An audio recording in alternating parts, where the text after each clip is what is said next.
ایک صاحب کی دوسری شادی میں انہوں نے مجھے بلایا, ولیمہ کیا بوفے میں, ڈیفینس میں شادی کی تھی انہوں نے دوسری, بوفے میں ولیمہ نا, وہ بھائی 25 کھانے آپ کی مرضی جو مرضی کھائیں.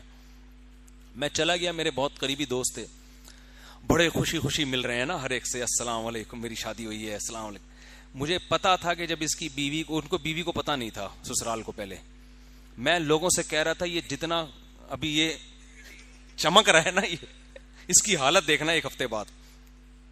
وہ سمجھ رہا تھا کچھ بھی نہیں ہوگا, وہ سمجھ رہا تھا سب خوش ہیں اور سب مجھے مبارکباد دے رہے ہیں, کوئی بٹیر کھا رہا ہے, کوئی بڑا وی آئی پی ولیمہ کیا, کوئی فش کھا رہا ہے, اور لا کے پوچھ رہے ہیں آپ بٹیر لے آؤں آپ کے لیے یا فش لے کر آؤں آپ.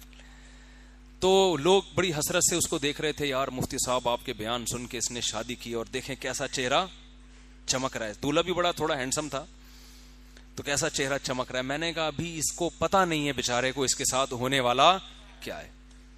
یہ جتنی توقعات لے کے بیٹھا ہوا ہے نا کہ ری ایکشن ہوگا, اس سے 20 گنا زیادہ ہوگا ری ایکشن.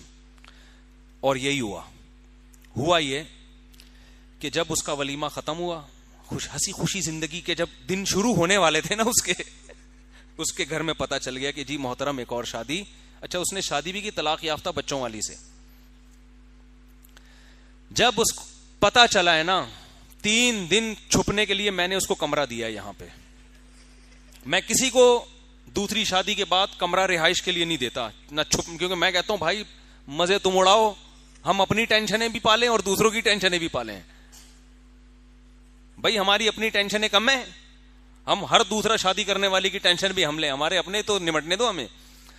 تو اس نے کیا ہوا ہے کہ اس کا اتنا ری ایکشن ہوا بیچارے کے ساتھ, اتنا ری ایکشن ہوا کہ میرے پاس فون آیا, بھائی میں تو تباہ ہو گیا, برباد ہو گیا, میرے سالے کو کوما میں چلا گیا. وہ 10 سال بعد کومے سے اٹھا تھا, اس کو پتا چلا کہ میں نے دوسری کی, واپس کومے میں چلا گیا. وہ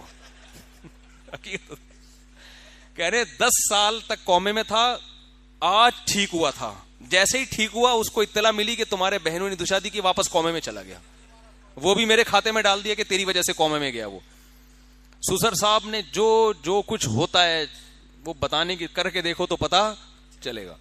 اتنا ٹینشن میں آیا ہے بیچارہ کہ مجھے فون کیا اس نے, مفتی صاحب میں بہت پریشان ہوں اور میں سوچ رہا ہوں کہ میں چھوڑ دوں, میں دوسری کو چھوڑ دوں یا کیا. میں نے کہا نہیں, دیکھو چھوڑنے والا کام نہیں کرو. اب ہر آدمی اس کو کوئی تسلی دے نہیں رہا, جس کے پاس جائے لوگ اسے کہتے ہیں کہ ہاں میں نے منع نہیں کیا تھا,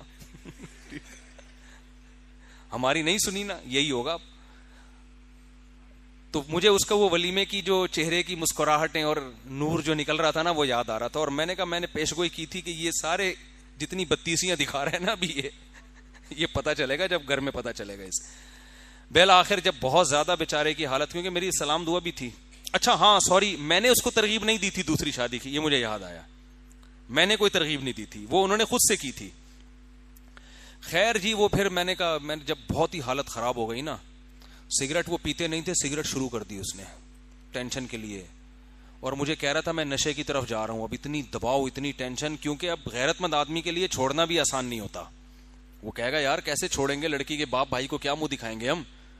تو کبھی کہتا ہے میں چھوڑنے پہ لگا ہوں, دوسری کو طلاق دینے والا ہوں, کبھی کہتا ہے نہیں یار. تو میں نے اس کو بلا لیا, میں نے کہا ادھر آ جاؤ.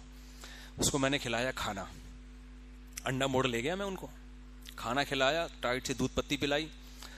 میں نے کہا دیکھ اس ٹینشن میں جینے کا اپنا مزہ ہے. میں نے کہا آپ اپنی بائک یا گاڑی کے پیچھے موسٹ وانٹیڈ لکھوا دو. میں نے کہا دیکھو بڑے بڑے دہشت گرد ہوتے ہیں جو موسٹ